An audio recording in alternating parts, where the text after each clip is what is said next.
એકમ 13 ગ્રામીણ સમુદાય અંગે સ્થાનિક સ્વરાજનો પ્રકાર અને દૃષ્ટિકોણ. 7 ગ્રામીણ સમાજની સમજ મેળવવી. ગ્રામીણ સમુદાયની વિશેષતાઓ જાણવી. ગ્રામીણ સમુદાય મહત્વની સમજૂતી મેળવવી. સ્થાનિક સ્વરાજની સમજ કેળવવી. ભારતમાં પંચાયતી રાજનો ઉદ્ભવના સંદર્ભમાં જાણકારી પ્રાપ્ત કરવી. પંચાયતી રાજનું ત્રિસ્તરીય માળખું અને કાર્યવ્યવસ્થા અંગે માહિતી પ્રાપ્ત કરવી. પ્રસ્તાવના. આ એકમમાં ભારતના ગ્રામીણ સમુદાય અને પંચાયતી રાજનો ખ્યાલ કરવામાં આવ્યો છે. ભારત ગામડાઓનો બનેલો દેશ છે અને સાચું ભારત ગામડામાં વસે છે. માનવ સમાજ અને સંસ્કૃતિનો મૂળ આધાર ગ્રામીણ સમાજ છે. ગ્રામીણ સમાજમાંથી જ માનવ સંસ્કૃતિ પાંગરી છે. ગ્રામીણ સમાજ માનવ સમાજ માટે કેટલાક પાયાના કામ કરે છે. ભારતનો ગ્રામીણ સમુદાય અનેક ભિન્ન ભિન્ન જ્ઞાતિ સમૂહોનો બનેલો છે, જે પ્રકૃતિથી ખૂબ નજીક છે અને ખેતી અને તેને લગતા વ્યવસાયો તેમની રોજગારીના મુખ્ય સાધનો છે. આવા ગ્રામીણ સમુદાયને સમજવા માટે આ એકમમાં ગ્રામીણ સમુદાયની વિવિધ નામાંકિત સમાજશાસ્ત્રીઓ દ્વારા આપવામાં આવેલી વ્યાખ્યાઓ, અર્થ, લક્ષણો અને તેના મહત્વ વિશે ચર્ચાઓ કરવામાં આવી છે. આ ઉપરાંત સ્થાનિક સ્વરાજની સમજ, તેના કાર્યો અને પ્રકારો વિશે વિસ્તૃત ચિત્રણ કરવામાં આવ્યું છે. ગ્રામીણ સમુદાય. ભારત ગ્રામીણ અને શહેરી સમુદાયો વચ્ચે વહેંચાયેલો છે. ભારતમાં આજે પણ ગ્રામીણ સમાજ બહુમતીમાં છે. 2011ની વસ્તી ગણતરીના આંકડાઓ મુજબ ભારતમાં 68.84% વસ્તી ગામડામાં અને 31.6% વસ્તી શહેરોમાં વસે છે. આ આંકડાઓ બતાવે છે કે સાચું ભારત ગામડાઓમાં વસેલું છે. ભારતમાં અનેક રાજવીઓના શાસન આવ્યા અને ગયા, પરંતુ ગ્રામ્ય સમાજજીવન ઉપર તેની બહુ ઓછી અસર જોવા મળી છે. ભારતના ગ્રામીણ સમુદાયો હતા તેવા જ રહ્યા છે, તેથી ઘણા વિચારકો ગ્રામીણ સમુદાયોને અપરિવર્તનશીલ ગણાવે છે.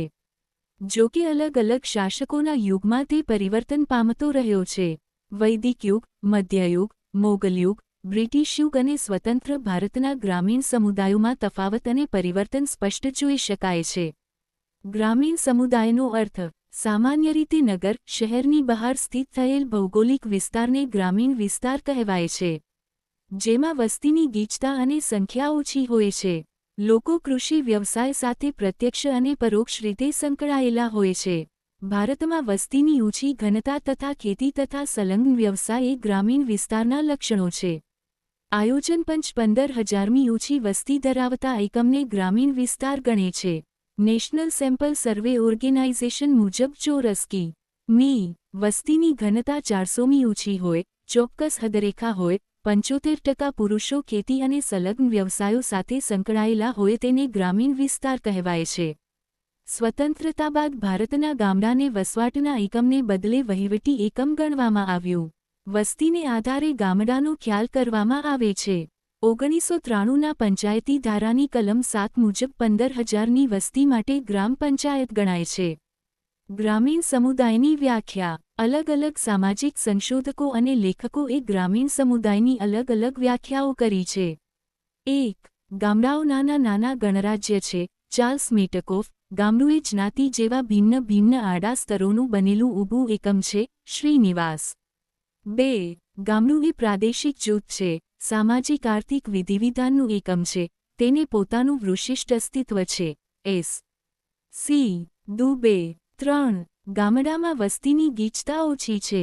મુખ્ય વ્યવસાય ખેતી છે. સામાજિક સંબંધોમાં નિકટતા હોય છે, રોજ અને રોજ. 4. ગામડું એક જીવનશૈલી અને એક ખ્યાલ છે, મજમુદાર. 5. ગ્રામીણ લોકોને પ્રકૃતિ સાથે ગાઢ અને નિકટનો સંબંધ હોય છે. એન. શ્રીવાસ્તવ. 6. ગ્રામીણ સમાજ એટલે ગ્રામીણ વિસ્તારમાં વસવાટ કરતા લોકોના સામાજિક સંબંધોની વ્યવસ્થા. ભારતીય ગ્રામીણ સમુદાય અંગે થયેલા વિવિધ અભ્યાસો પરથી ભારતીય ગ્રામીણ સમુદાયની સર્વસામાન્ય વ્યાખ્યા નીચે મુજબ આપી શકાય. ગામડું એ પ્રકૃતિની નિકટ વસ્તુ, મુખ્યત્વે ખેતી અને તેના સંલગ્ન વ્યવસાયો પર આધાર રાખતું એકમ છે. વિશિષ્ટ જીવનશૈલી ધરાવતા લોકોનો બનેલો સમુદાય છે, જેમાં એકવિધતા અને ઐક્ય હોય છે. આ સમુદાય કૃષિ અને જ્ઞાતિના અર્થવ્યવસ્થાના પાયા પર સ્તરીકૃત થયેલા હોય છે. સામાજિક ગતિશીલતાનું પ્રમાણ ઓછું હોય છે. શ્રીનિવાસ ગામડાની વ્યાખ્યા આપતા જણાવે છે કે અમુક અપવાદો બાદ કરતા ભારતમાં ગામડું એટલે મધ્યમાં ઘરો અને ઝૂંપડાનું ઝૂમખું અને આસપાસ બધે ખેતરો. આ ઘરોની હાર વચ્ચે સાંકડી અને વાંકીચૂકી શેરીઓ આવેલી હોય છે. છાપરા પર ગામના કુંભારે બનાવેલા નળિયા હોય છે. ગામમાં એકથી વધુ જ્ઞાતિઓ હોય છે અને તેને નજીકના ગામોની એ જ જ્ઞાતિઓ સાથે ગાઢ સંબંધો હોય છે, એટલે કે ગામ ઘણી બધી જ્ઞાતિઓનું બનેલું સંગઠન હોય છે. ગામની અંદર દરેક જ્ઞાતિનું આગવું જીવન હોય છે. એસ. સી. દુબે ગામડાની વ્યાખ્યા આપતા જણાવે છે કે ગામડું એક પ્રાદેશિક જૂથ છે. એ એક સામાજિક, આર્થિક અને વિધિવિધાનનું એકમ છે તથા તેનું પોતાનું ભિન્ન તથા વિશિષ્ટ અસ્તિત્વ છે. વધુમાં તેઓ નોંધે છે તેમ ગામને તેની પોતાની ઓળખ, તેની નિશ્ચિત હદ, મહેસૂલ અને જંગલ, ખેતીની જમીન અને ગૌચરની જમીન તથા સામુદાયિક કૂવા, તળાવ અને ધર્મસ્થાનો તથા પંચાયત હોય છે. અક્ષયકુમાર દેસાઈ ગામડાની વ્યાખ્યા આપતા જણાવે છે કે ગામડું એ પ્રકૃતિની નિકટ વસતા તથા મુખ્યત્વે ખેતી પર આધાર રાખતા વિશિષ્ટ જીવનશૈલી ધરાવતા લોકોનો બનેલો એક સમૂહ છે, જેમાં એક પ્રકારની એકવિધતા અને ઐક્ય હોય છે. આ સમુદાય સામાન્ય રીતે જ્ઞાતિ અને કૃષિ અર્થવ્યવસ્થાના પાયા પર સ્તરીકૃત થયેલો હોય છે, જેમાં સામાજિક ગતિશીલતા પ્રમાણમાં ઓછી જોવા મળે છે. ગ્રામીણ સમુદાયના લક્ષણો. 1. ખેતી મુખ્ય વ્યવસાય. ગ્રામીણ સમુદાયમાં કૃષિ અને તેના સંલગ્ન વ્યવસાયો સાથે સંકળાયેલો જોવા મળે છે. ખેતી સાથે પશુપાલન પણ ગ્રામજનોનો મુખ્ય વ્યવસાય રહ્યો છે. પહેલાના સમયમાં ખેતીનો આધાર ફક્ત વરસાદ પર જ હતો. ચોમાસું સારું જાય તો પાકનું ઉત્પાદન થાય અને જો ચોમાસું સારું ન જાય તો પાકના ઉત્પાદન પર તેની અસર થતી. સમય જતાં એમાં પરિવર્તન આવ્યું અને હવે ધીમે ધીમે સિંચાઈ દ્વારા પાણી પૂરું પાડીને ખેતી થાય છે. 2. પ્રકૃતિથી નિકટનો સંબંધ. ગામડાનો માણસ પ્રકૃતિની સાથે અત્યંત નિકટ સંબંધો ધરાવે છે. ખેતી અને પશુપાલન તેમના મુખ્ય વ્યવસાયો છે, તેથી તે જમીન સાથે નિકટથી જોડાયેલો રહે છે. ખેતી માટે તે કુદરતી સંસાધનો જેવા કે જળ, જંગલ, નદી, તળાવ, સૂર્ય, હવા, પશુ વગેરે ઉપર આધાર રાખે છે. 3. પરંપરા અને ધર્મનું મહત્વ. ગામડામાં ધર્મનો પ્રભાવ હોય છે, જ્યારે શહેરમાં ધર્મનિરપેક્ષતા વિકસી આવે છે.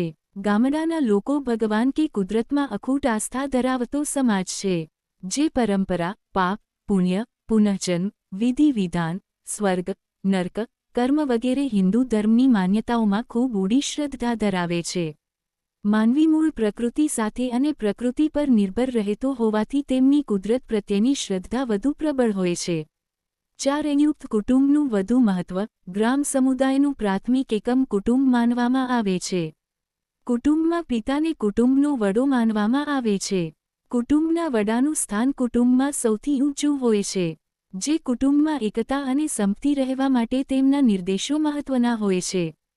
તેમના નિર્ણયો ખેતી, લગ્ન, સગપણ, વ્યવસાય વગેરેમાં આખરી માનવામાં આવે છે.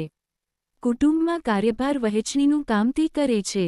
કુટુંબ વતી તમામ આર્થિક અને સામાજિક જવાબદારીઓ અને નિર્ણયો કુટુંબના વડા કરે છે. 5. જૂથ ભાવના. ગ્રામીણ સમુદાયમાં જૂથ ભાવના ખૂબ પ્રબળ જોવા મળે છે. કુટુંબ વચ્ચે, જ્ઞાતિ વચ્ચે કે સમાજ વચ્ચે એકસૂત્રતા કે સંપની ભાવના ખૂબ મજબૂત રીતે જોડાયેલી હોય છે. આવી જૂથ ભાવના સામાજિક, ધાર્મિક અને રાજકીય કાર્યો વખતે ખૂબ મજબૂત રીતે ઉભરી આવતી જોવા મળે છે. આ જૂથ ભાવનામાં ગ્રામ સમુદાયના એકતાના દર્શન થાય છે. મુશ્કેલીના સમયે ગ્રામીણ સમુદાયો એકજૂથ બનીને સામનો કરે છે. 6. સરળ અને સાદું જીવન. ગ્રામીણ સમુદાયની જીવનશૈલી ખૂબ સરળ અને સાદગીથી વણાયેલી હોય છે. આજે પણ તેમના પોશાકોમાં પરંપરાગત પરિધાન જોવા મળે છે. દરેક જ્ઞાતિ સમૂહો અને સમુદાય આધારિત વિશિષ્ટ પરિધાન હોય છે, જેનાથી તેમના સમુદાયની ઓળખ છતી થાય છે. તેમના મનોરંજનના સાધનો પણ પરંપરાગત વધારે હોય છે. તેમની રહેણીકરણી, બોલવાના લહેકા, તેનો ખેતી અને પશુપાલન આધારિત વ્યવસાય, ધાર્મિક વિશ્વાસ, વડીલો પ્રત્યે આદર વગેરે બાબતો તેમને વિશિષ્ટ કે બીજા સમાજો કરતાં અલગ દર્શાવે છે. 7. જનમતનું વધારે મહત્વ. ગામડાનું મુખ્ય લક્ષણ તેમાં રહેતા લોકોની ઓછી સંખ્યા છે. ગામડામાં સામૂહિક કાર્યો વખતે સામૂહિક ભાવનાને વધુ મહત્વ આપવામાં આવે છે. ગામની અંદર સામાજિક, ધાર્મિક કે અન્ય સામુદાયિક કાર્યો માટે જનમતને પ્રાધાન્ય આપવામાં આવે છે. 8. વ્યાપક નિરક્ષરતા, ગરીબી અને બેરોજગારી. ગ્રામીણ સમુદાયમાં નિરક્ષરતા, ગરીબી અને બેરોજગારીનું ખૂબ ઊંચું પ્રમાણ જોવા મળે છે. ગ્રામીણ સમુદાયમાં વ્યવસાય એટલે જીવનનિર્વાહનું સાધન. ગ્રામીણ સમાજમાં જીવનનિર્વાહના સાધન તરીકે મુખ્ય વ્યવસાય ખેતી છે અને તે મુખ્યત્વે નિર્વાહલક્ષી છે. ખેતી એટલે કુદરત પાસેથી પ્રત્યક્ષ રીતે જ આજીવિકા મેળવવાની રીત. તેમાં પશુનો ઉપયોગ અને માનવશ્રમ કેન્દ્રસ્થાને રહે છે. ગ્રામીણ સમાજમાં ખેતીના વ્યવસાય સાથે અન્ય વ્યવસાયો પણ પ્રત્યક્ષ કે પરોક્ષ રીતે સંકળાયેલા છે. ગ્રામીણ સમાજમાં વ્યવસાયોમાં બહુ જ અલ્પ વૈવિધ્ય છે. આ વ્યવસાયોમાં સમાન કાર્યપરિસ્થિતિ હોય છે અને તેમાં વય અને લિંગ ઉપર આધારિત શ્રમ વિભાજન થયું હોય છે. આ બધા વ્યવસાયો કૌટુંબિક વ્યવસાયો બની રહે છે અને તેમાં વ્યાવસાયિક તાલીમ કુટુંબમાં જ મળે છે. ગ્રામીણ વ્યવસાયો જ્ઞાતિ વ્યવસ્થા સાથે સંબંધિત છે. દરેક જ્ઞાતિને તેનો પરંપરાગત વ્યવસાય હોય છે. આ પરંપરાગત વ્યવસાયની વ્યવસ્થાએ પ્રત્યેક જ્ઞાતિને સમુદાય જીવનમાં નિશ્ચિત દરજ્જો આપ્યો છે. આ દરજ્જા પ્રદાન પ્રત્યેક જ્ઞાતિને જીવનનિર્વાહનું સાધન પૂરું પાડે છે. પરંતુ પ્રત્યેક જ્ઞાતિને તેનો મુખ્ય વ્યવસાય તેના જન્મજાત જ્ઞાતિ દ્વારા પ્રાપ્ત થયેલા વ્યવસાય હોય છે જેને તે સરળતાથી બદલી શકતો નથી. ખેતી મુખ્ય વ્યવસાય હોવાના કારણે સિંચાઈની સુવિધાના અભાવે વર્ષ દરમિયાન ખેતીમાંથી રોજગારી પ્રાપ્ત થતી નથી. આવા સંજોગોમાં ગ્રામીણ સમુદાય બેકારીને અર્ધબેકારીનો સામનો કરે છે. ગ્રામીણ સમુદાયમાં શિક્ષણનું પ્રમાણ પણ ખૂબ ઓછું જોવા મળે છે. તેમાં પણ ભારતીય સમુદાય પુરુષ પ્રધાન હોવાથી મહિલાઓમાં સાક્ષરતા દર પણ ખૂબ નીચો જોવા મળે છે. 9. મહિલાઓનો નીચો સામાજિક દરજ્જો. ભારતીય સમાજમાં પરંપરાઓથી સ્ત્રીનું સ્થાન નીચું ગણવામાં આવેલ છે. સ્ત્રી અને પુરુષ બંને સમાજના અભિન્ન અંગ હોવા છતાં પણ સ્ત્રી પુરુષ સમોવડી ગણવામાં આવતી નથી. ભારતીય સમાજ પુરુષ પ્રધાન દેશ છે.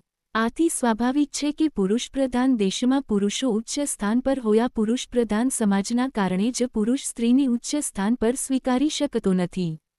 કુટુંબ, સમાજના તમામ સામાજિક અને આર્થિક નિર્ણયો પુરુષો દ્વારા લેવામાં આવે છે. 10.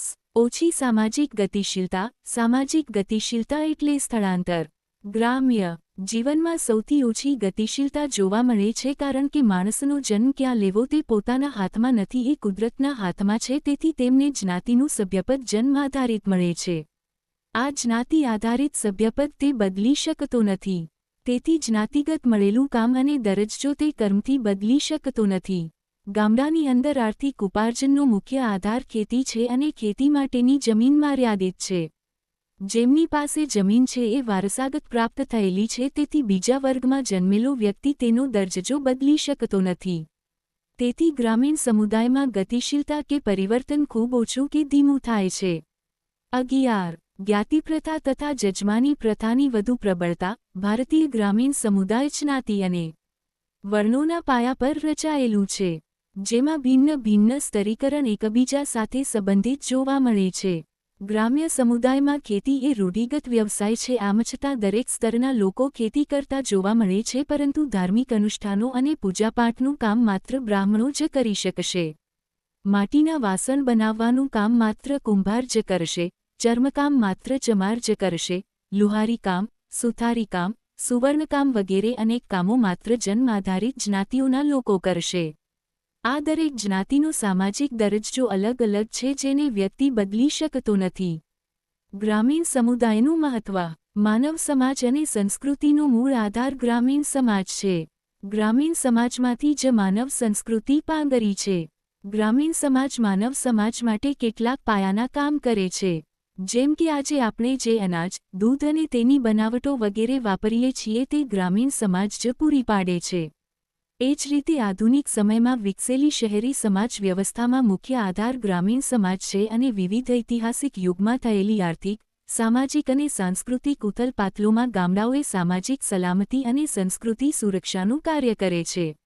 ભારતીય સમાજના પાયાના અંગોમાં ગ્રામીણ સમાજનું મહત્વનું સ્થાન રહેલું છે. ભારતનો ગ્રામીણ સમાજનો મુખ્ય વ્યવસાય ખેતી છે. શહેરી વસ્તીની ખાદ્ય સામગ્રી ઉપરાંત ભૌતિક સુવિધાઓની અનેકવિધ કાચી સામગ્રી તે પૂરી પાડે છે. આપણો ડેરી ઉદ્યોગ ગામડા ઉપર આધારિત છે. ગ્રામીણ સમાજ શહેરી ઉદ્યોગોને સલામતી પૂરી પાડવાનું તથા સામાજિક આર્થિક સલામતી માટે ગ્રામીણ સમાજના અભ્યાસનું કાર્યાત્મક મહત્વ રહેલું છે. 1. સામાજિક મહત્વ ભારત દેશમાં અત્યાર સુધી દેશની બહુલક વસ્તી ગામડામાં વસે છે. દેશના 2011ના વસ્તીના આંકડાઓ મુજબ 68.84% વસ્તી ભારતના 6 લાખ કરતાં વધુ ગામડાઓમાં વસે છે. ગુજરાત રાજ્યમાં પણ કુલ વસ્તીના 57.42% વસ્તી ગ્રામીણ વિસ્તારમાં વસવાટ કરે છે. આ આંકડાઓ સ્પષ્ટ દિશા નિર્દેશ કરે છે કે ભારત દેશનું પ્રતિનિધિત્વ ગામડાઓ કરે છે. શહેરી વિસ્તારના લોકોની મહત્વની જરૂરિયાતો જેવી કે અન્ન, દૂધ, શાકભાજી, ઉદ્યોગો માટેનો કાચો માલ વગેરે માત્ર અને માત્ર ગામડાઓમાંથી મળે છે. 2. આર્થિક મહત્વ પરંપરાગત રીતે કૃષિ ગ્રામીણ અર્થતંત્ર અને ગ્રામીણ રોજગારનું મુખ્ય ક્ષેત્ર છે. ભારત મુખ્યત્વે એક ગ્રામીણ દેશ છે જેમાં ગ્રામીણ વિસ્તારોમાં 2/3 વસ્તી રહે છે. ગ્રામીણ અર્થતંત્ર રાષ્ટ્રીય આવકના 46% છે. શહેરીકરણના ઉદ્ભવ છતાં ભારતની અડધાથી વધુ વસ્તી 2050 સુધીમાં પણ ગ્રામ્ય વસ્તી હોવાનો અંદાજ છે. ભારતમાં ગ્રામીણ અર્થતંત્ર સંપૂર્ણપણે કૃષિ આધારિત છે અને તે ખૂબ મહત્વનું છે કારણ કે તેની પાસે અન્ય ભારતીય ઉદ્યોગો માટે આવશ્યક પુરવઠો અને માંગ વચ્ચેની કડી છે. આજે ભારતમાં ગ્રામીણ અર્થતંત્ર અને તેની ઉત્પાદકતા વૃદ્ધિ તેના 700 મિલિયન ગ્રામીણ વસ્તી પાસે છે. ભારતની કૃષિ અર્થવ્યવસ્થા ગ્રામીણ ભારતની જરૂરિયાતો અનુસાર તૈયાર કરવામાં આવી છે કારણ કે મોટાભાગની વસ્તી આશરે 6 લાખ ગામોમાં રહે છે. ભારતમાં ભારતીય ગ્રોસ ડોમેસ્ટિક પ્રોડક્ટ્સ જીડીપી માં ખેતીના ક્ષેત્રનો મોટો હિસ્સો છે. ભારતીય વસ્તીના ગ્રામીણ વિભાગ મુખ્યત્વે સીધી અથવા પરોક્ષ રીતે કૃષિ સાથે સંકળાયેલા છે. અનાજ, ફળો, મગફળી, શાકભાજી, તેલીબિયા બીજ, વિવિધ મસાલાઓ, ચા અને કોફી, તમાકુ અને તમાકુ ઉત્પાદનો, કપાસ, રબર, લાખ વગેરે જેવી અનેક કૃષિ પેદાશો ભારતમાં ગ્રામીણ અર્થતંત્ર નિયંત્રિત છે. આમ ગ્રામીણ અર્થતંત્ર અને વસ્તીના વિકાસ અને વિકાસ એ દેશના કુલ વિકાસ અને વ્યાપક વિકાસની ચાવી છે. 2. સાંસ્કૃતિક મહત્વ ભારતના ગામડાઓ અને શહેરો વચ્ચે ઘણો ભેદ છે. ગામડાના લોકો શહેરોની સરખામણીમાં આધુનિકતા, શિક્ષણ અને રોજગારીના ક્ષેત્રમાં ભલે પાછળ હોય પરંતુ પરંપરાગત સાંસ્કૃતિક મૂલ્યોની જાળવણીના સંદર્ભમાં શહેરો કરતાં ખૂબ આગળ છે. સંયુક્ત કુટુંબની ભાવના ગામડામાં વધુ જોવા મળે છે. ભારતીય સામાજિક મૂલ્યોનું જતન ગામડામાં વધુ થતું જોવા મળે છે. શહેરોમાં આજે પશ્ચિમી સંસ્કૃતિનું અનુકરણ થઈ રહ્યું છે તેની સામે ગામડું તેના પરંપરાગત આદર્શો અને રીતરિવાજો સાથે અડીખમ ઊભું છે. ગામડાના મૂળભૂત રીતરિવાજો, સંસ્કારો, લગ્ન પ્રસંગો, તહેવારો વગેરેમાં પરંપરાની ઝલક આજે પણ જોવા મળે છે. ગામડામાં પાડોશી ભાવના, ભાઈચારો, એકતા, અતિથિ સત્કારની ભાવના આજે પણ પ્રસિદ્ધ છે. 3. રાજકીય મહત્વ દુનિયાની સૌથી મોટી લોકશાહી ધરાવતો દેશ ભારત છે. લોકશાહીનું સાચું ચિત્ર ગામડાઓમાં સ્પષ્ટ થાય છે. ગામડાનું રાજકારણ સામાન્ય રીતે જાતિ અને ધર્મ દ્વારા પ્રભાવિત પ્રભુત્વ જોવા મળે છે. ગામોમાં જાતિ વ્યવસ્થાના પ્રભુત્વને કારણે રાજકીય પક્ષો અને જૂથો પણ જાતિના આધારે રચાય છે. અલગ અલગ જાતિના સૌથી સક્રિય વ્યક્તિ નેતા તરીકે ઉભરી આવે છે. આવા ગામડાઓ સ્થાનિક વ્યક્તિને ગામની સેવા કરવા માટે બનાવવામાં આવે છે. ગ્રામજનોમાં યોગ્ય શિક્ષણ અને રાજકીય તાલીમના અભાવને લીધે સ્થાનિક રાજકારણ મહત્વપૂર્ણ ભૂમિકા ભજવે છે. તે રાજકીય પક્ષોના કાર્યને પ્રભાવિત કરે છે. ભારતમાં મોટાભાગની વસ્તી ગામડામાં રહે છે અને મતદારો પણ શહેરોની સરખામણીએ ગામડામાં વધુ છે.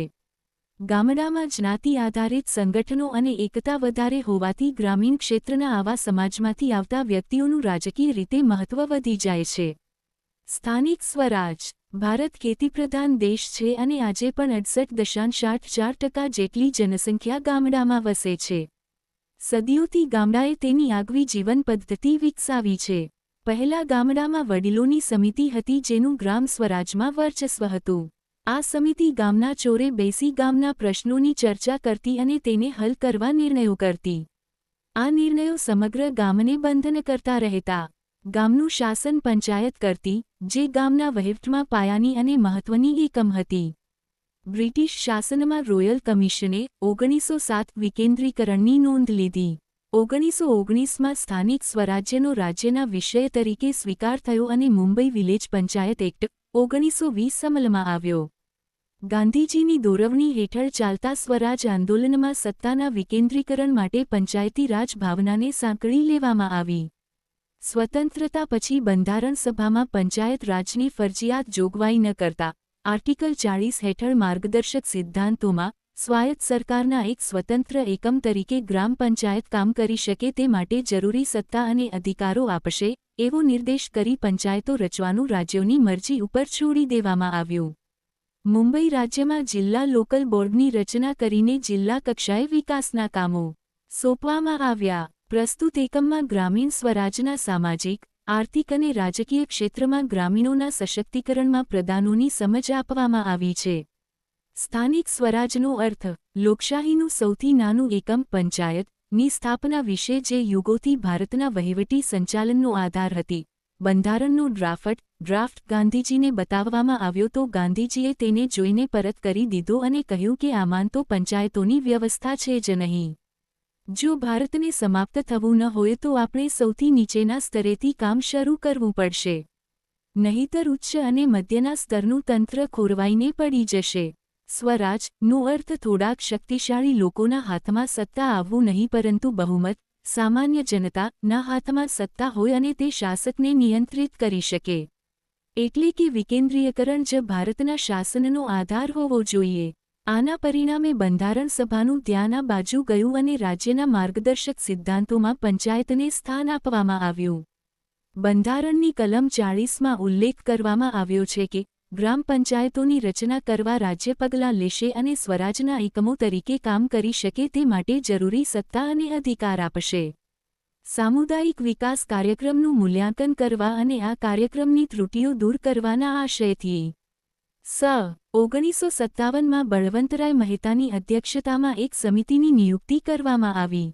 પંચાયતી રાજ એ શબ્દ માટે બળવંતરાય મહેતા સમિતિએ લોકશાહી વિકેન્દ્રીકરણ ડેમોક્રેટિક ડિસેન્ટ્રલાઇઝેશન શબ્દનો પ્રયોગ કર્યો છે. સમિતિએ નિમ્ન સ્તરોમાં સત્તાના વિકેન્દ્રીકરણ માટે કહ્યું છે કે જવાબદારી અને સત્તા વગર વિકાસ થઈ શકતો નથી. આ દ્રષ્ટિએ ઉપલી કક્ષાએથી સત્તાનું વિકેન્દ્રીકરણ કરી લોકોએ ચૂંટેલા પ્રતિનિધિઓની બનેલી પંચાયતોને સત્તાની સોંપણી કરવી તે પંચાયતી રાજ કહેવાય. બળવંતરાય મહેતા સમિતિએ પંચાયતી રાજનું ત્રિસ્તરીય માળખું ઊભું કરવાનું સૂચન કર્યું હતું. જિલ્લા કક્ષાઓ, તાલુકા કક્ષાએ અને ગ્રામ કક્ષાએ લોકોના ચૂંટાયેલા પ્રતિનિધિઓની બનેલી પંચાયતો સ્થાપવી અને ગામડાના વિકાસને લગતા કામો ચલાવવાની સત્તા તેમને સોંપવી. આમ ગ્રામવિકાસના કામોની જવાબદારી અને સત્તા પંચાયતો સંભાળે એને પંચાયતી રાજ કહેવામાં આવે છે. ડે પંચાયતી રાજની બાબતમાં જણાવે છે કે પંચાયતી રાજ એ પ્રજાની ઉન્નતિ માટેનો રસ્તો છે. પંચાયતી રાજનો ખરેખર અર્થ છે લોકો સંગઠિત, જાગૃત અને સ્વાવલંબી બને તથા સરકાર પાસે જે અધિકારો છે તે લઈ પોતે બજાવે. વિદ્યાસાગર શર્માના મતે પંચાયતી રાજ એક એવી કલ્પના છે જે વિશ્વ સમક્ષ લોકશાહીનો એક નવો જ દૃષ્ટિકોણ રજૂ કરે છે. જવાહરલાલ નહેરુ પંચાયતી રાજને મહાન ક્રાંતિકારી પ્રયોગ તરીકે ઓળખાવે છે. ટૂંકમાં પંચાયતી રાજ એટલે સત્તાનું વિકેન્દ્રીકરણ. લોકશાહી માર્ગે સામૂહિક વિકાસના કામો કરવાની સત્તા સંભાળતી અને લોકો દ્વારા ચૂંટાયેલી પંચાયતોની વ્યવસ્થા એટલે પંચાયતી રાજ. પંચાયત શબ્દને બે ભાગમાં વિભાજિત કરી શકાય: પંચ અને આયાત. પંચ શબ્દ ગુજરાતી અને સંસ્કૃત એમ બંને ભાષામાં સંખ્યાના અર્થમાં વપરાય છે. આયાતનમનો અર્થ સ્થળ કે રહેઠાણ એવો થાય છે. આથી દક્ષ પંચાયત એટલે પંચનું સ્થળ. 5 વ્યક્તિઓનો સમૂહ ચોક્કસ સ્થળે મળીને ગામના વિવિધ પ્રશ્નોની ગંભીરતાથી ચર્ચા કરીને પ્રશ્નો નિરાકરણ લાવનારી સંસ્થા. વૈદિક કાળથી પંચાયતોનું અસ્તિત્વ છે જેનો ઉલ્લેખ અથર્વવેદ અને ઋગ્વેદમાં પણ જોવા મળે છે. સદીઓથી ગામડાએ તેની આગવી જીવન પદ્ધતિ વિકસાવી છે. પહેલા ગામડામાં વડીલોની સમિતિ હતી જેનું ગ્રામ સ્વરાજમાં વર્ચસ્વ હતું. આ સમિતિ ગામના ચોરે બેસી ગામના પ્રશ્નોની ચર્ચા કરતી અને તેને હલ કરવા નિર્ણયો કરતી. આ નિર્ણયો સમગ્ર ગામને બંધન કરતા રહેતા. ગામનું શાસન પંચાયત કરતી, જે ગામના વહીવટમાં પાયાની અને મહત્વની એકમ હતી. બ્રિટિશ શાસનમાં રોયલ કમિશને 1907 વિકેન્દ્રીકરણની નોંધ લીધી. 1919માં સ્થાનિક સ્વરાજ્યનો રાજ્યના વિષય તરીકે સ્વીકાર થયો અને મુંબઈ વિલેજ પંચાયત એક્ટ 1920 અમલમાં આવ્યો. ગાંધીજીની દોરવણી હેઠળ ચાલતા સ્વરાજ આંદોલનમાં સત્તાના વિકેન્દ્રીકરણ માટે પંચાયતી રાજ ભાવનાને સાંકળી લેવામાં આવી. સ્વતંત્રતા પછી બંધારણ સભામાં પંચાયત રાજની ફરજિયાત જોગવાઈ ન કરતા આર્ટિકલ 40 હેઠળ માર્ગદર્શક સિદ્ધાંતોમાં સ્વાયત્ત સરકારના એક સ્વતંત્ર એકમ તરીકે ગ્રામ પંચાયત કામ કરી શકે તે માટે જરૂરી સત્તા અને અધિકારો આપશે એવો નિર્દેશ કરી પંચાયતો રચવાનું રાજ્યોની મરજી ઉપર છોડી દેવામાં આવ્યું. મુંબઈ રાજ્યમાં જિલ્લા લોકલ બોર્ડની રચના કરીને જિલ્લા કક્ષાએ વિકાસના કામો સોંપવામાં આવ્યા. પ્રસ્તુત એકમમાં ગ્રામીણ સ્વરાજના સામાજિક, આર્થિક અને રાજકીય ક્ષેત્રમાં ગ્રામીણોના સશક્તિકરણમાં પ્રદાનોની સમજ આપવામાં આવી છે. સ્થાનિક સ્વરાજના હેતુઓ. સ્થાનિક સ્વરાજ એટલે પંચાયતી રાજની વિવિધ સંસ્થાઓ. પંચાયતી રાજની સ્થાપના પાછળ કેટલાક સ્પષ્ટ હેતુઓ છે. દુનિયાની સૌથી વિશાળ લોકશાહી ધરાવતો દેશ ભારત છે. ભારત દેશ ગામડાઓનો બનેલો દેશ છે. દેશની મોટા ભાગની વસ્તી ગામડાઓમાં વસે છે. સ્વાતંત્ર્ય પ્રાપ્તિ બાદ ભારતમાં લોકશાહીની સ્થાપના થઈ અને લોકો માટે અને લોકો વડે ચૂંટાયેલી સરકાર દ્વારા શાસન ચલાવવામાં આવે છે. પરંતુ ભારતની વિશાળ સામાજિક અને ભૌગોલિક વિવિધતા ધરાવતા ગ્રામીણ સમાજની આશા અને અપેક્ષાઓ પૂર્ણ કરવાનું તથા દરેક ગામના અંતિમ વ્યક્તિ સુધી લાભ પહોંચવાનું કોઈપણ સરકાર માટે મુશ્કેલ છે. આથી ગ્રામીણ જનતા લોકશાહી પ્રક્રિયામાં ભાગીદાર બને, પોતાના પ્રશ્નોના હલ પોતે અથવા લોકો દ્વારા ચૂંટાયેલા સભ્યો દ્વારા કાઢવામાં આવે તેવી અપેક્ષા રાખવામાં આવે છે. પોતાની અપેક્ષાઓ પ્રમાણે પોતાનો વિકાસ કરવાની સત્તા મળે એ હેતુથી પંચાયતી રાજની સ્થાપના કરવામાં આવી છે. પંચાયતી રાજના કેટલાક મહત્વના ઉદ્દેશો કે હેતુ નીચે પ્રમાણે છે. 1. સત્તાનું વિકેન્દ્રીકરણ. પંચાયતી રાજની સ્થાપના પાછળનો મહત્વનો હેતુ છે સત્તાનું લોકશાહી ઢબે વિકેન્દ્રીકરણ કરવું. લોકશાહી સમાજમાં લોકોના કલ્યાણ માટે સમાજના બધા વર્ગો અને છેવાડાના માનવી સુધી કલ્યાણકારી પગલાં લેવાનું કેન્દ્રિત સત્તા દ્વારા મુશ્કેલ બને, પરંતુ સત્તાનું વિકેન્દ્રીકરણ કરી તેને સમાજના બધા વર્ગોમાં વહેંચી નાખવામાં આવે તો લોકકલ્યાણના કાર્યો કરવાનું સરળ બને. ભારત અસંખ્ય ગામડાઓનો બનેલો દેશ છે. તેની અલગ અલગ ભૌગોલિક પરિસ્થિતિ છે. બધા ગ્રામીણોની જરૂરિયાત પણ અલગ અલગ છે. દરેક ગામના પ્રશ્નો અને તેની ખાસિયતો પણ અલગ અલગ છે. તેથી વિકાસના કાર્યક્રમો કોઈ એક સત્તાના કેન્દ્રથી લાગુ કરવામાં આવે તો તેના ધાર્યા પરિણામો મળે નહીં. સ્થાનિક વહીવટી જવાબદારી અને સત્તા સ્થાનિક લોકોને મળે અને લોકો તેમની જરૂરિયાતો અને તેની અગ્રતાના આધારે લોકો વિકાસ કાર્યક્રમોની પહેલ કરે, તેમાં રસ લેતા થાય, તેમાં પોતાની ભાગીદારી અને ફાળો આપતા થાય એ પંચાયતી રાજનો હેતુ છે. પંચાયતી રાજની સ્થાપના દ્વારા લોકોને લોકશાહી પદ્ધતિની તાલીમ મળે, લોકો પોતે સત્તામાં ભાગીદારી ધરાવે છે તેવું અનુભવે, સત્તાના ઉપલા દરેક સ્તર પર પોતાનો અવાજ અને અભિપ્રાય વ્યક્ત કરે અને તેની નોંધ લેવાય એવી શાસન પદ્ધતિ સ્થાપવાનો પંચાયતી રાજનો હેતુ છે. 2. સમુદાય વિકાસ કાર્યક્રમોને પુનર્જીવિત કરવા. સમુદાય વિકાસ યોજનાના કાર્યક્રમો સરકારી અધિકારીઓ દ્વારા ગામડાનો સુધી યોગ્ય રીતે પહોંચી શક્યતા નહોતા. આ કાર્યક્રમોનો હેતુ લોકોની ભાગીદારી વધારી ગામડાઓનો વિકાસ કરવાનો હતો. પરંતુ સરકારી વહીવટી માળખું એવી રીતે ગોઠવાયેલું હતું કે તેમાં ગ્રામજનતા સક્રિય ભાગ લેતી ન હતી. પરિણામે લક્ષ્યાંકો સિદ્ધ થઈ શક્યા નહીં. બળવંતરાય મહેતા સમિતિએ આ હકીકતને ધ્યાનમાં લઈ સમુદાય વિકાસ યોજનાના કાર્યક્રમોને પુનર્જીવિત કરવાના હેતુથી પંચાયતી રાજની સ્થાપના કરવાની ભલામણ કરી. આ સમિતિએ જણાવ્યું કે ગ્રામ વિકાસના કાર્યક્રમોને સફળ બનાવવા હોય તો તેમાં ગામડાના લોકોની સક્રિય ભાગીદારી અત્યંત આવશ્યક છે. પંચાયતી રાજ પદ્ધતિ દાખલ કરવાથી લોકોને કાર્યક્રમોમાં આત્મીયતા લાગશે અને લોકોનું સમર્થન મળી રહેશે. આમ થશે તો કાર્યક્રમો વધારે અસરકારક અને સફળ બની શકશે. 3. જનભાગીદારી વધારવી. પંચાયતી રાજની સ્થાપના પાછળનો હેતુ ગ્રામ વિકાસના વિવિધ કાર્યક્રમોમાં લોકોની ભાગીદારી વધારવાનો છે. લોકભાગીદારી ત્યારે જ વધશે જ્યારે લોકો નિર્ણયો અને અમલ કરવાની પ્રક્રિયામાં સીધા સંકળાયેલા હશે. વિવિધ સ્તરની પંચાયતોમાં ગ્રામજનો પોતાના પ્રતિનિધિઓને ચૂંટીને મોકલે છે. આ પ્રતિનિધિઓ ગામડાના વિકાસના કાર્યક્રમો નક્કી કરે છે અને તેનો અમલ કરે છે. પરિણામે કાર્યક્રમોમાં લોકોની સક્રિયતા અને ભાગીદારીમાં વધારો થાય છે, જેને જનભાગીદારી કે લોકભાગીદારી પણ કહી શકાય.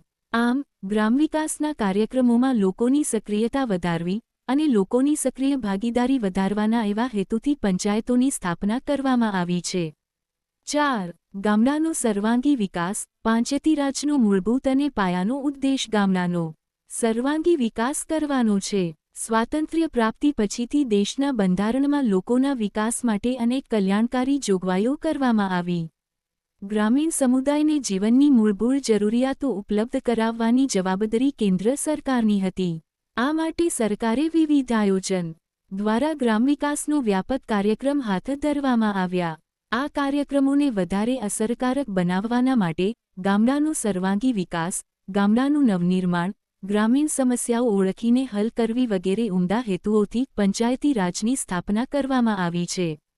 5. લોકશાહી પદ્ધતિની તાલીમ. ત્રણેય સ્તરની પંચાયતોમાં બેઠક, સમિતિઓની બેઠક, ગ્રામસભા વગેરે કાર્યવાહીમાં પંચાયતો લોકોને લોકશાહી પદ્ધતિની તાલીમ આપે છે.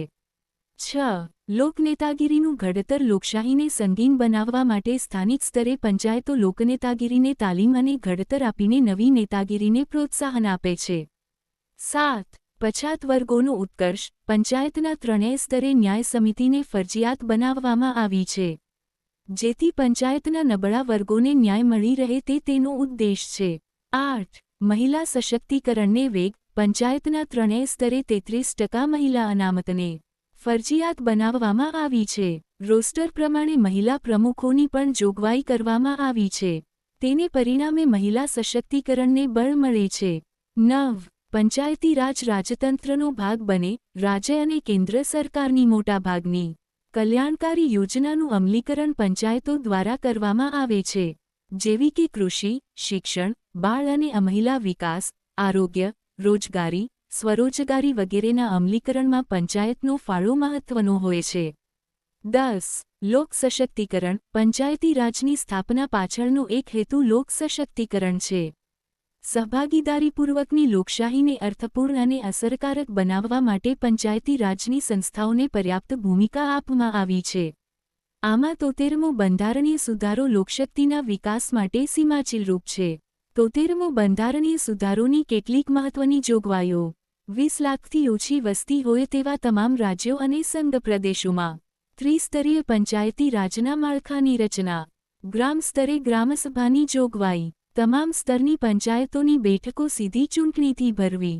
તમામ સ્તરની પંચાયતોની બેઠકોની સંખ્યા અને તેના ક્ષેત્રાધિકારની વસ્તી વચ્ચેનું પ્રમાણ શક્યતઃ રાજ્યમાં એક સરખું રાખવું.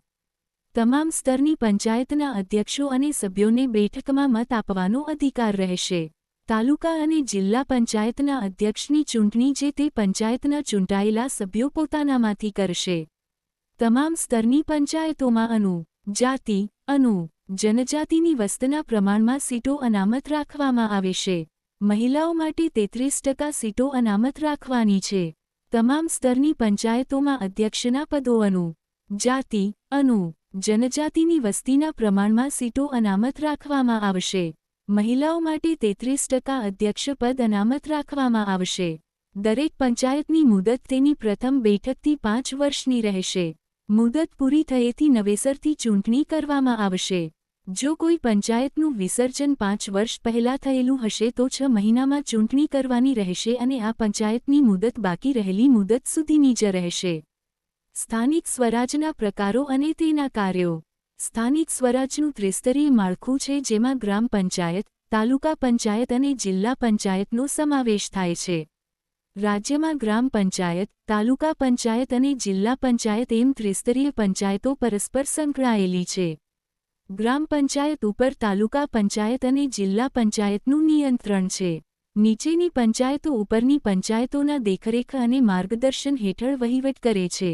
ગ્રામ પંચાયતના સરપંચનું તાલુકા પંચાયતમાં પ્રતિનિધિત્વ નથી તેવી જ રીતે તાલુકા પંચાયત પ્રમુખનું જિલ્લા પંચાયતમાં પ્રતિનિધિત્વ નથી પરંતુ ઉપલી પંચાયતોનો નીચલી પંચાયતો ઉપર નાણાકીય અને વહીવટી અંકુશ રહે છે.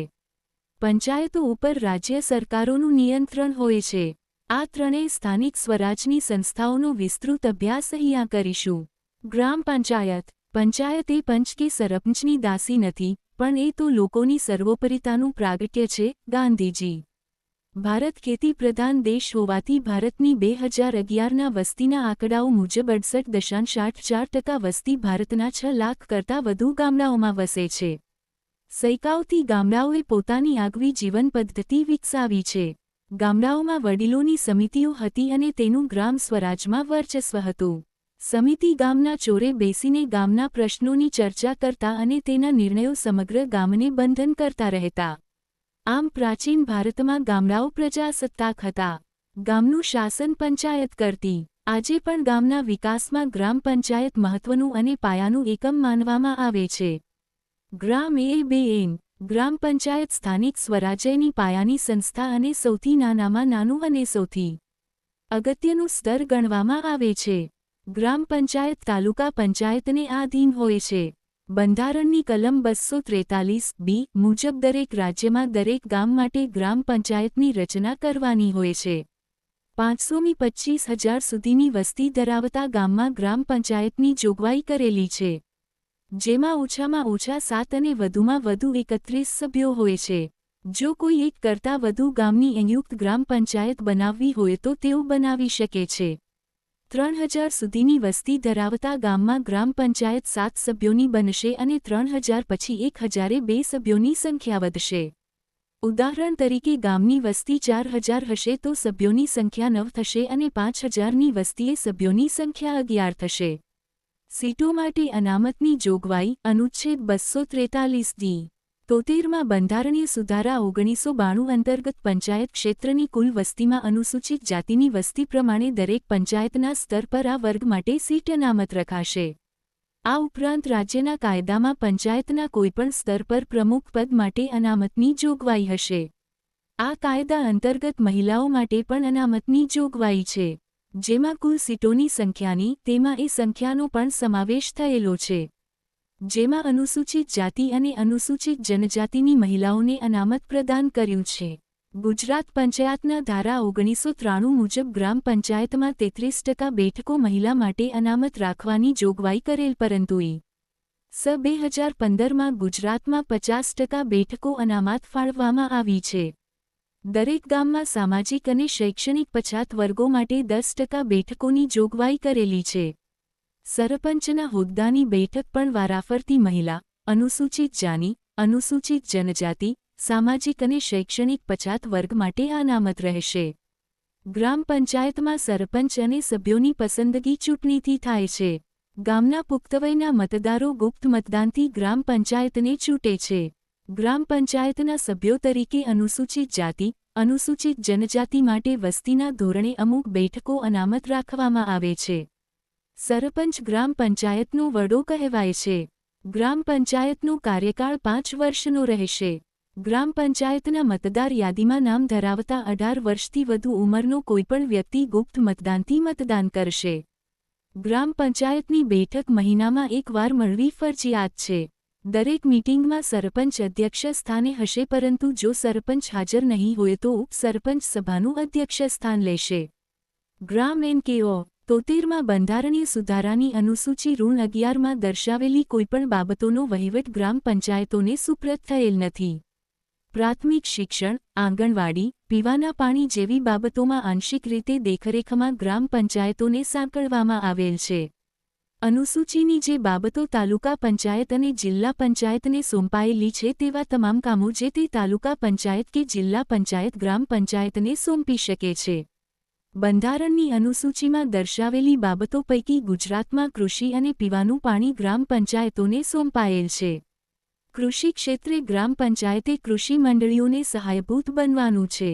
ગ્રામજનો અને પશુઓ માટે પીવાના પાણીની ઉપલબ્ધિ અને વિતરણની જવાબદારી ગ્રામ પંચાયતને આપવા ઠરાવેલ છે. જે માટે રાજ્ય સરકારના જળસંપત્તિ અને પાણી પુરવઠા વિભાગ તરફથી નિભાવણી અને સમારકામ માટે ગામની વસ્તીના ધોરણે ગ્રામ પંચાયતોને ગ્રાન્ટ ફાળવવામાં આવે છે. પાણી પુરવઠા સમિતિ તેમાંથી આયોજન કરે છે.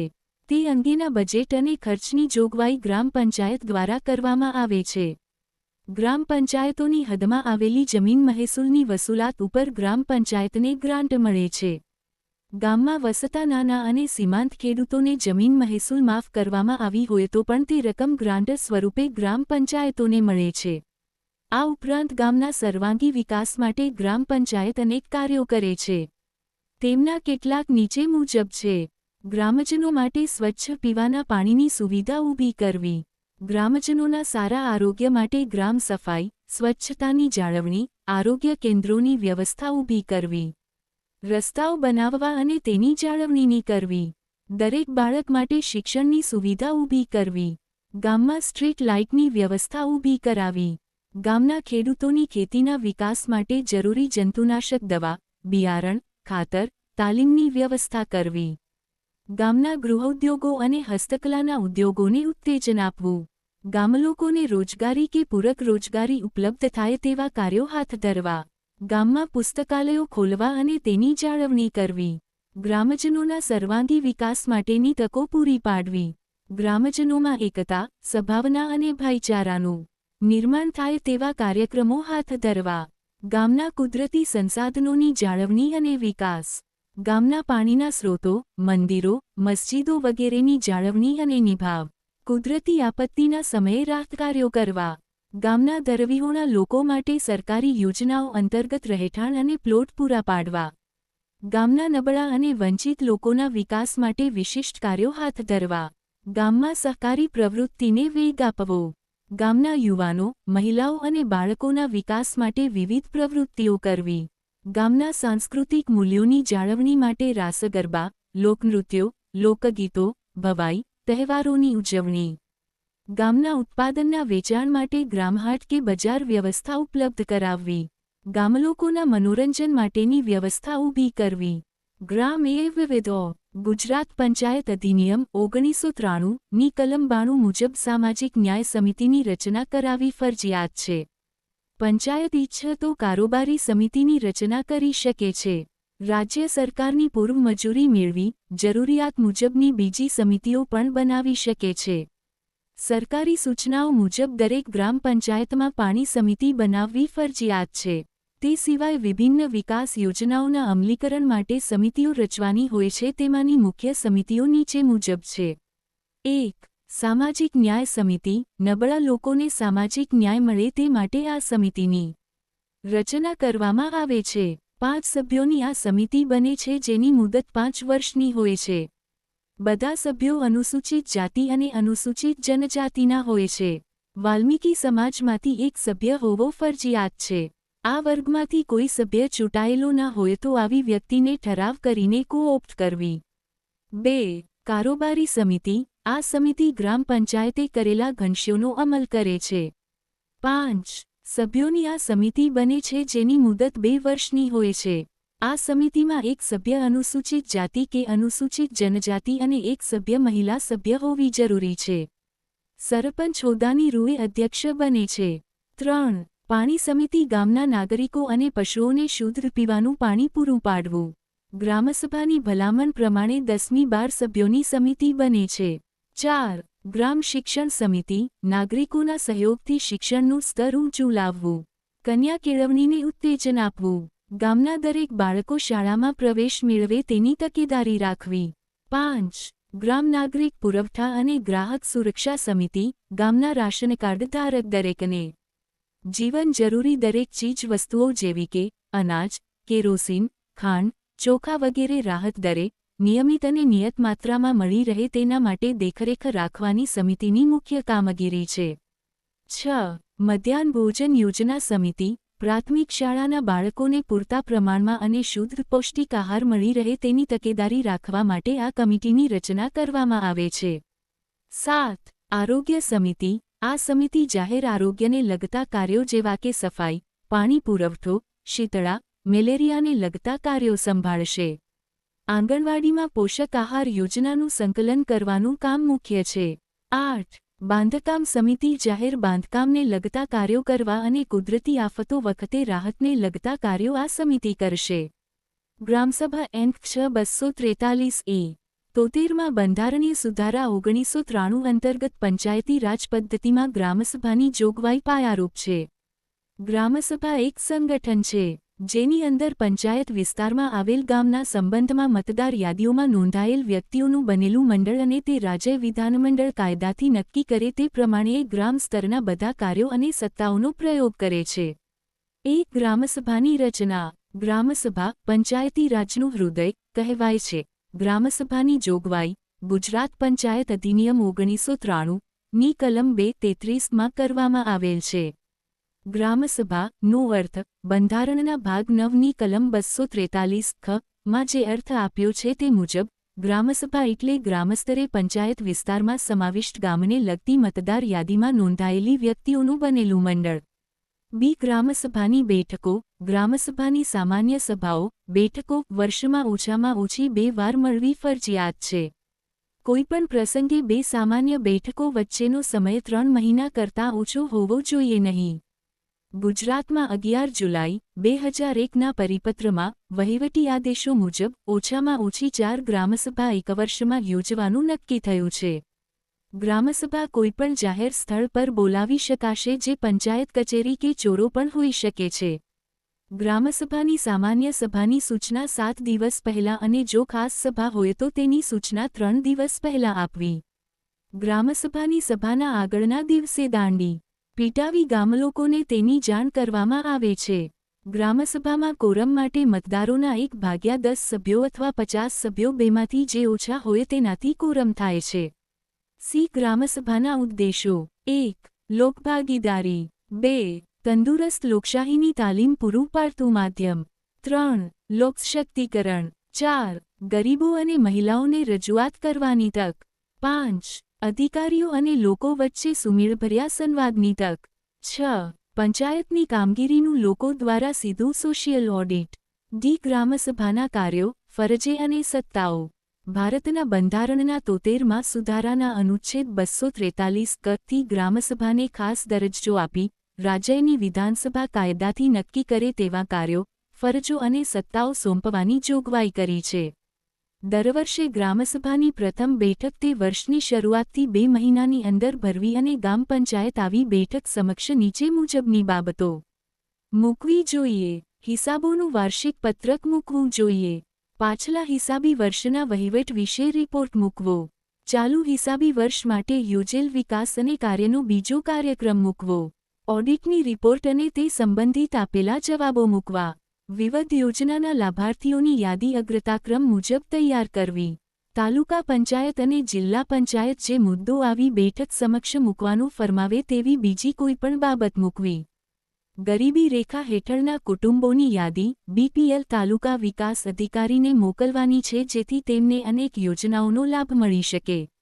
સરકારના નવા કાર્યક્રમો સંબંધી ઠરાવો પરિપત્રો વગેરેની જાણકારી આપવી. નાગરિકોના અધિકારોથી સંબંધિત પ્રશ્નોના નિરાકરણની જાણકારી આપવી. પંચાયતના બાકી નીકળતા મહેસૂલી વેરાની સમીક્ષા કરવી. આગામી સમય દરમિયાનની વિકાસ યોજનાઓ અને તેનાથી સંબંધિત લાભાર્થી સમૂહો અને સહાયની માહિતી આપવી. ગ્રામ પંચાયતની બેઠકો કાર્યવાહી નોંધ અને ઠરાવોના અમલીકરણ બાબતની સમીક્ષા ગ્રામસભામાં કરવી. ગ્રામ વિકાસની વિવિધ યોજનાઓમાં થયેલા કામોની વિગતવાર સમીક્ષા. નવા વેરા નાખવા બાબતે ચર્ચા અને સમીક્ષા. ગૌચર પરના દબાણો દૂર કરવા સમયબદ્ધ કાર્યક્રમ ગ્રામસભામાં નક્કી કરવો. સામાજિક ન્યાય સમિતિની રચના અને તેની બેઠકો નિયમિત મળે છે કે નહીં તેની સમીક્ષા ગ્રામસભામાં કરવાની હોય છે. ગામમાં આવેલા તમામ પાણીના સ્ત્રોતોનું નિયમના અને જાળવણી કરવાની હોય છે. કુદરતી આફતો વિશે જાણકારી આપવી અને ગ્રામ્ય સ્તરે ડિઝાસ્ટર મેનેજમેન્ટ પ્લાન તૈયાર કરવો. જો કોઈ વ્યક્તિ ગ્રામ પંચાયતની કાર્યપદ્ધતિ અને કામને લગતા ઉપલબ્ધ રેકોર્ડની નકલ મેળવવા માટે માંગણી કરે તો તેની અરજી મળ્યાથી 15 દિવસમાં રેકોર્ડની નકલ નિયત કરેલ ફી લઈને આપવાની રહેશે. સ્થાનિક વિકાસના કામોનો અગ્રતાક્રમ ગ્રામસભા નક્કી કરશે કારણ કે ગામની ભૌગોલિક સ્થિતિથી તે વધુ પરિચિત હોય છે. ગ્રામસભામાં ગામ તાલુકા જિલ્લા કક્ષાના કર્મચારીઓ ફરજિયાત હાજર રહે અને જુદા જુદા ખાતાથી સંબંધિત પ્રશ્નો અંગે સ્થળ પર જ ગામલોકોને જાણકારી આપવાની રહેશે તેવું આયોજન કરવું. ગ્રામ વિકાસ માટે ચાલતી વિવિધ યોજનાઓની સમીક્ષા કરવી. નીચે મુજબના કર્મચારીઓએ ગ્રામસભામાં ફરજિયાત હાજર રહેવાનું હોય છે. તલાટી મંત્રી ગ્રામસેવક ગ્રામ મિત્ર આરોગ્ય કર્મચારી પ્રાથમિક શિક્ષકો અને આચાર્ય આંગણવાડીના કર્મચારીઓ દૂધ મંડળીના સંચાલકો સસ્તા અનાજની દુકાનના સંચાલક સિંચાઈ અને વીજળીના કર્મચારીઓ. તબુ-એન જમીન અને મહેસૂલ ધારા હેઠળ રચાયેલા તાલુકામાંથી નગરપાલિકા વિસ્તાર બાકાત કરીને બાકીના વિસ્તારને તાલુકો કહે છે. ગુજરાત પંચાયત અધિનિયમ 1993ની કલમ 3 પ્રમાણે દરેક તાલુકા માટે એક તાલુકા પંચાયત હશે. અનુસૂચિ 11માં દર્શાવેલા 29 વિષયો પૈકી યોજનાઓ, પ્રવૃત્તિઓ જિલ્લા પંચાયતને તબદીલ થયેલ છે. તેનો અમલ તાલુકા પંચાયતના માધ્યમથી કરવામાં આવે છે. સરકાર દ્વારા મળતી ગ્રાન્ટ તાલુકા પંચાયતના માધ્યમથી ખર્ચ કરવામાં આવે છે. તાલુકા પંચાયત જિલ્લા પંચાયત અને ગ્રામ પંચાયત વચ્ચે કડીનું કામ કરે છે. અધિનિયમની કલમ 175 હેઠળ દર્શાવેલ બીજી બાબતોમાં વિસ્તરણ કાર્ય અને સહકાર અને સહાયકારી યોજનાઓનો અમલ તાલુકા પંચાયતની દેખરેખ હેઠળ કરવામાં આવે છે. A2 તાલુકા પંચાયતની રચના માટે તાલુકાના તાબામાં આવતા તમામ ગામોના મતદારો તાલુકા પંચાયતના સભ્યોને ગુપ્ત મતદાનથી ચૂંટી કાઢે છે. 1 લાખની વસ્તી સુધી તાલુકા પંચાયત 15 સભ્યોની બનેલી હોય છે. પછીથી દર 25,000ની સંખ્યાએ 2 સભ્યોનો વધારો થાય છે. કુલ બેઠકોમાંથી 50% બેઠકો મહિલાઓ માટે અનામત રાખવામાં આવે છે. તાલુકા પંચાયતના સભ્યો તરીકે અનુસૂચિત જાતિ, અનુસૂચિત જનજાતિ માટે વસ્તીના ધોરણે અમુક બેઠકો અનામત રાખવામાં આવે છે. સામાજિક અને શૈક્ષણિક પછાત વર્ગો માટે 10% બેઠકો અનામત રાખવામાં આવે છે.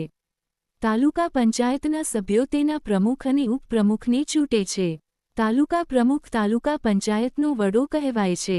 તાલુકા પંચાયતના પ્રમુખની બેઠક પણ નિયમ મુજબ વારાફરતી મહિલા, અનુસૂચિત જાતિ, અનુસૂચિત જનજાતિ સામાજિક અને શૈક્ષણિક પછાત વર્ગો માટે અનામત રાખવાની હોય છે. તાલુકા પંચાયતમાં વહીવટી વડા તરીકે તાલુકા વિકાસ અધિકારી કામ કરે છે જેની નિમણૂક રાજ્ય સરકાર કરે છે. તાલુકા પંચાયતની મુદ્દત 5 વર્ષની હોય છે.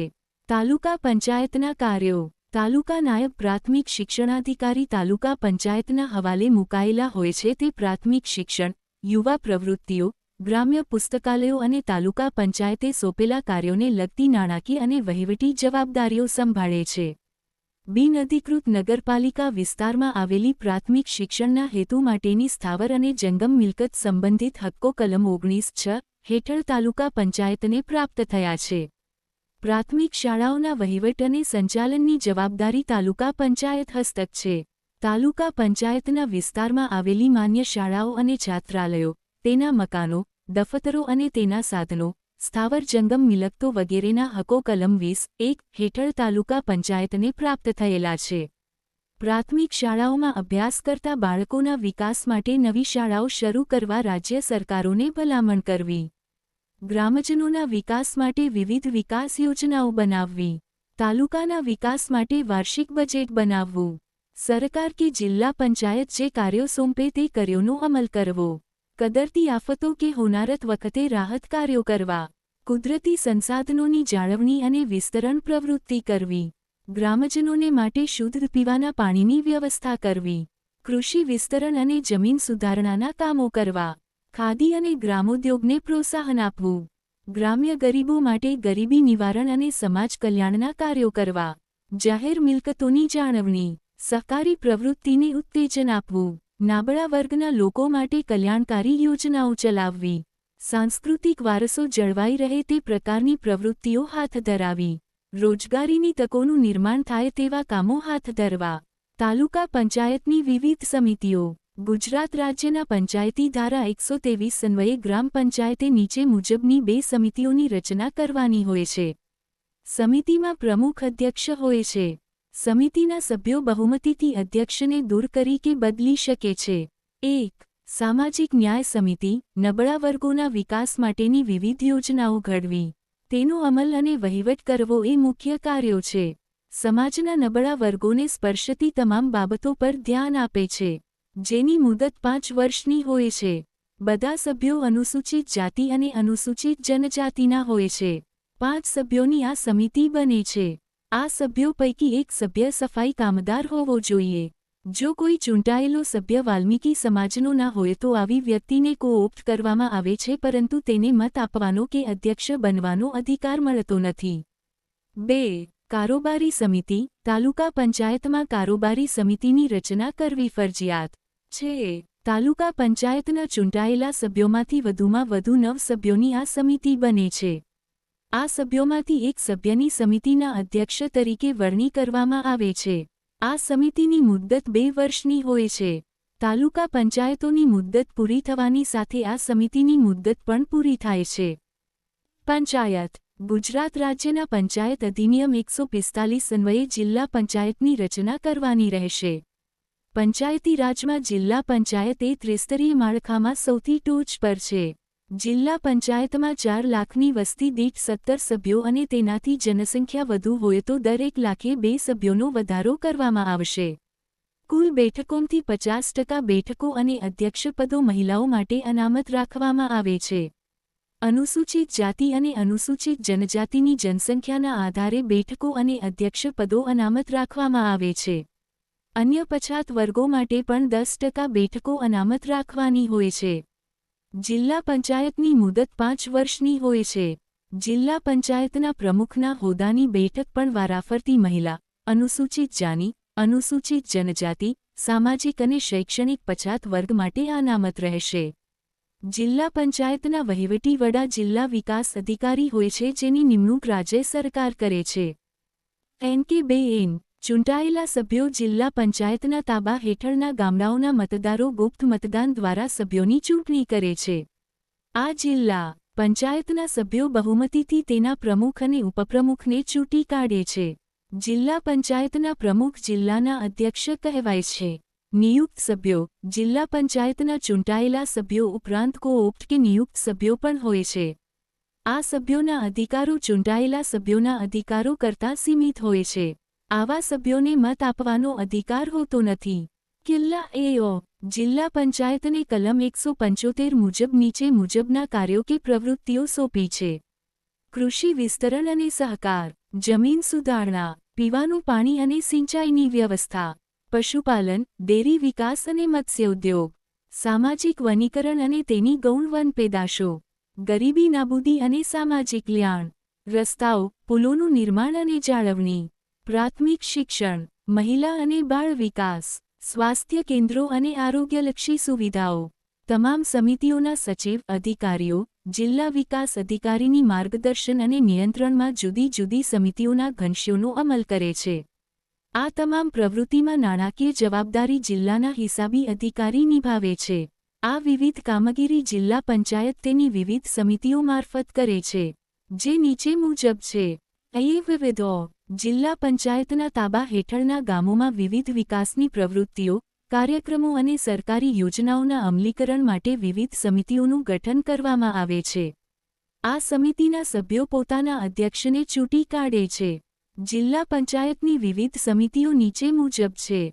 ગુજરાત રાજ્યના પંચાયત અધિનિયમ 145 અન્વયે જિલ્લા પંચાયતને લોકકલ્યાણની વિવિધ પ્રવૃત્તિ કરવા માટે નીચે મુજબની સમિતિઓની રચના કરવાની હોય છે. 1. સામાજિક ન્યાય સમિતિ પછાત વર્ગના કલ્યાણ માટે જુદી જુદી યોજનાઓની અમલવારી અને પછાત વર્ગોના હિતોનું રક્ષણ કરવાની છે, જેની મુદત 5 વર્ષની હોય છે. બધા સભ્યો અનુસૂચિત જાતિ અને અનુસૂચિત જનજાતિના હોય છે. 5 સભ્યોની આ સમિતિ બને છે. 2. કારોબારી સમિતિ જિલ્લા પંચાયતનો સામાન્ય વહીવટ અને તમામ પ્રકારની વહીવટી અને નાણાકીય દેખરેખ માટે કામગીરી કરે છે, જેની મુદત 2 વર્ષની હોય છે. સમિતિના સભ્યોની સંખ્યા વધુમાં વધુ 7 સભ્યોની હોય છે. 3. જાહેર બાંધકામ સમિતિ જિલ્લાના રસ્તાઓ અને મકાનોના બાંધકામ, જાળવણી અને દેખરેખ સઘળી જવાબદારી જાહેર બાંધકામ સમિતિની છે, જેની મુદત 2 વર્ષની હોય છે. વધુમાં વધુ 5 સભ્યોની આ સમિતિ હોય છે. 4. શિક્ષણ સમિતિ જિલ્લા પ્રાથમિક શિક્ષણ અંગેની વ્યવસ્થા શિક્ષણ સમિતિ મારફત થાય છે, જેની મુદત 5 વર્ષની હોય છે. 7મી 9 સભ્યોની આ સમિતિમાં 2 મહિલા સભ્યો હોવા જરૂરી છે. 5. આરોગ્ય સમિતિ આરોગ્ય વિષયક તમામ કામગીરી આરોગ્ય સમિતિ મારફત થાય છે, જેની મુદત 2 વર્ષની હોય છે. વધુમાં વધુ 5 સભ્યોની આ સમિતિ હોય છે.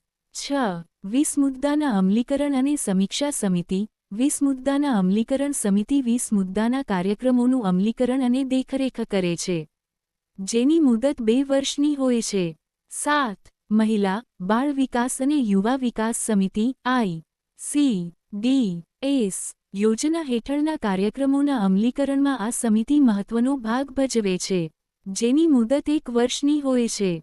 સભ્યોની સંખ્યા પ હોય છે. 8. ઉત્પાદન અને સહકાર સમિતિ ખેતીવાડી ઉત્પાદન સમિતિઓની સઘળી કામગીરી આ સમિતિ દ્વારા થાય છે. જેની મુદત 1 વર્ષની હોય છે. સભ્યોની સંખ્યા 5 હોય છે. 9. અપીલ સમિતિ. જિલ્લાની જુદી જુદી પંચાયતોના નિર્ણય સામે અપીલની કાર્યવાહી આ સમિતિ સાંભળે છે. જિલ્લા પંચાયતના પ્રમુખ હોદ્દાની રૂએ આ સમિતિના અધ્યક્ષ બને છે. વધુમાં વધુ 5 સભ્યોની આ સમિતિ હોય છે અને જેની મુદત 2 વર્ષની હોય છે. 10. સિંચાઈ સમિતિ. જિલ્લામાં નાની સિંચાઈ યોજનાની સઘળી કામગીરી આ સમિતિ દ્વારા થાય છે. સભ્યોની સંખ્યા 5 હોય છે અને સમિતિની મુદત 1 વર્ષની હોય છે. સારાંશ. સ્થાનિક સ્વરાજ ગામડાઓમાં રહેનાર લોકોનો ભારતીય લોકશાહી સાથે સંપર્કમાં રાખવાની એક પ્રાયોગિક વ્યવસ્થા છે. જેથી ગ્રામીણ લોકો ભારતીય રાજકીય પ્રક્રિયામાં ઉત્સાહભેર ભાગ લઈ શકે. બીજી મહત્વપૂર્ણ અગત્યતા એ છે કે લોકશાહીના મૂળ મૂલ્ય સત્તાનું વિકેન્દ્રીકરણ છે. આ વ્યવસ્થામાં બધા લોકો પોતાનાને સંસાધન ઊભા કરવા માટે સ્વતંત્ર છે અને સ્થાનિક જરૂરિયાત માટે પોતે યોજનાઓના ક્રિયાન્વિત કરીને સ્થાનિક રૂપે વિકાસ કરી શકે છે.